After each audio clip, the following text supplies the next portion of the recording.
노량진 수산시장. 지난해 우리나라에서 가장 힘들었던 곳 가운데 하나다. 방사능 그 원장 때문에 힘들었지 다른 게 때문에 힘든 게 아니고 그 여파가 많이 심했어. 몇 달 동안. 너무너무 힘들어가지고 새해에는 정말 좋은 일만 있고 장사 좀 잘 돼서 대박 났으면 좋겠어요.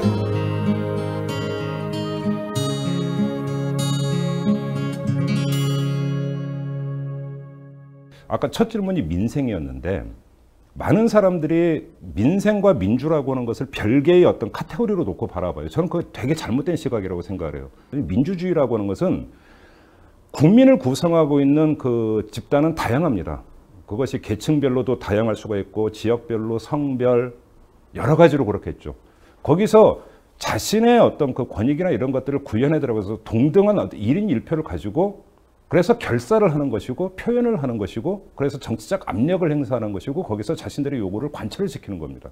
그러니까 이게 민주주의 시스템인데 이 민주주의 시스템을 통해서 국민이 정치에 참여하고자 하는 주된 이유가 뭡니까? 나의 생활을 위해서라는 겁니다. 그게 민생이거든요. 정치권이 흔히 뭐 민생을 얘기하면서 저는 거기에는 아주 진짜로 잘못되어 있고 오만한 어떤 전제가 깔려 있다고 보는데 민생은 우리 정치권이 알아서 챙겨주는 시혜적인 것으로 자꾸 얘기를 해요.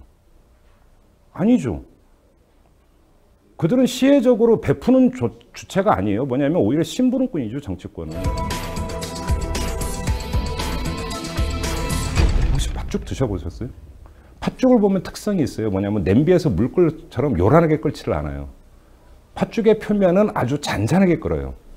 근데 사실은 팥죽의 안에 보면 어마어마하게 뜨겁지 않습니까? 팥죽 먹다가 그러니까 입 데워본 사람 아마 한 명씩 다 있을 거예요. 왜냐면 표면만 보고 별로 그러니까 뜨겁지 않을 거라고 생각해도 낼름 한 숟가락 먹었다가 혓바닥 된 사람 되게 많거든요. 저는 지금 민심에 그렇다고 봐요. 그게 안녕들 하십니까? 라고 하는 이 릴레이 현상에서 일정하게 지금 나타나고 있다, 노출되고 있다.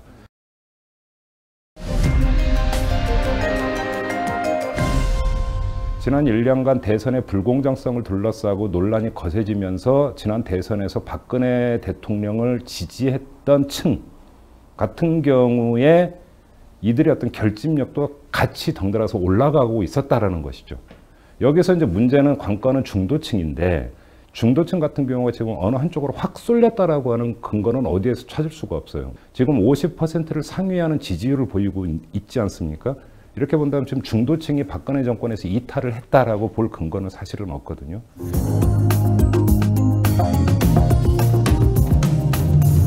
지금 이런 상황에서 박근혜 대통령의 특검을 받을 가능성은 저는 거의 없다고 보거든요. 그럼 지금 이제 말씀하신 대로 자, 그럼 특검을 배제한다면 거기서 쓸 수 있는 정치적 카드가 뭘까?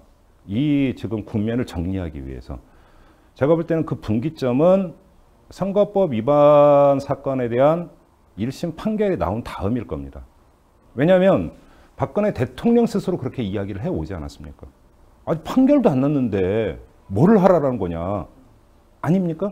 제가 볼 때는 그렇게 본다면 그동안 계속 이야기해왔던 것에 따르면 원세훈, 김용판 두 사람에 대한 선거법 위반 사건에 대한 1심 판결에서 만약에 유죄가 나온다라면 거기서 뭐 이 대국민 사과의 성격이 될지 대국민 담화의 성격이 될지 또 모르겠으나 거기서 일정하게 어떤 메시지를 던지고 퉁치려고 하는 제가 볼 때는 가장 유력한 시나리오는 그게 아닐까.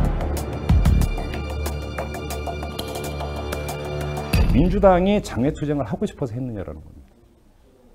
등 떠밀려서 한 측면이 분명히 있지 않습니까? 그리고 근데 그 민주당을 옥죄는 야권 성향의 국민들의 그 여론은 갈수록 지금 날카로워지고 있다는 겁니다. 거기에 등 떠밀려서 민주당이 앞에 섰을 뿐이기 때문에 본질적으로 본다면 정권 대 국민의 대결 구도, 그것이 2008년의 촛불 시위와 같은 거죠.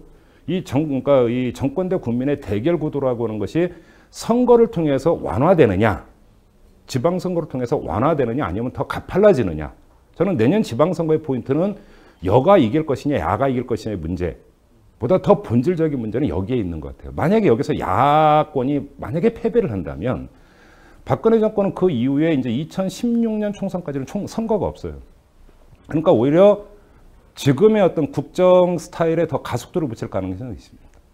이렇게 된다면 정권 대 국민의 대결 구도는 더 날카로워지는 거고 어디서 여기서 뭔가 향해 발화점, 외적인 계기가 뭐가 부여가 된다면 폭발적으로 나타날 가능성도 사실은 배제를 할 수 없다. 저는 개인적으로 그렇게 전망을 하고 있어요.